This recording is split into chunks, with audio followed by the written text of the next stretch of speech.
দেখাই এই তো তেল দিলাম কড়াইতে, দেখেন অনেক খানিকটা তেল দিয়েছি।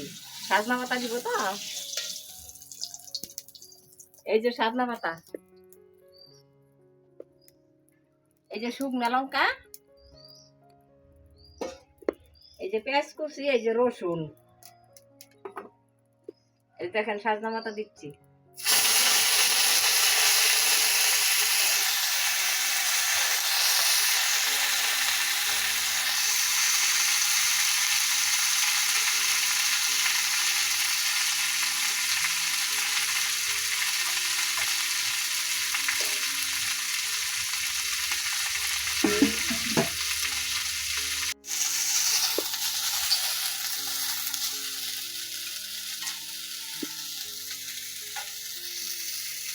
লঙ্কা দিয়ে দিলাম, শুকনো লঙ্কা আর রসুন আর পেঁয়াজ কুচি আর পরে দেবো।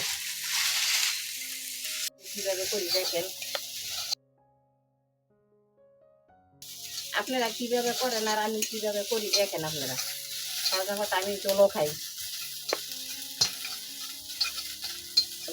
দেখাবো কোনো কয়দিনের ভিতরে জল খাবো সাজা পাতা।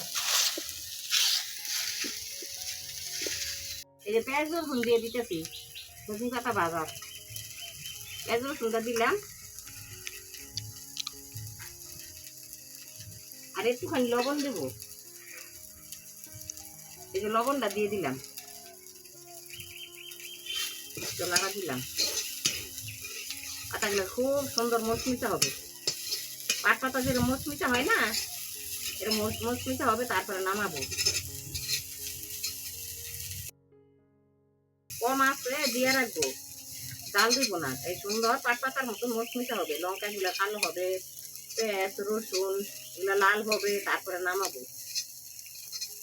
দেখেন পেঁয়াজ রসুন দিচ্ছি, কত সুন্দর দেখা যাচ্ছে।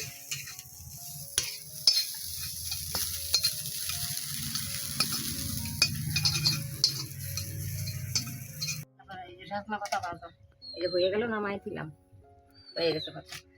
কড়ার মধ্যে থাকবো, গরম না থাকলে ঠান্ডা হয়ে গেলে পাতা নরম হয়ে যাবে। কড়ার মধ্যে রেখে ঢাকা দিয়ে রাখবো।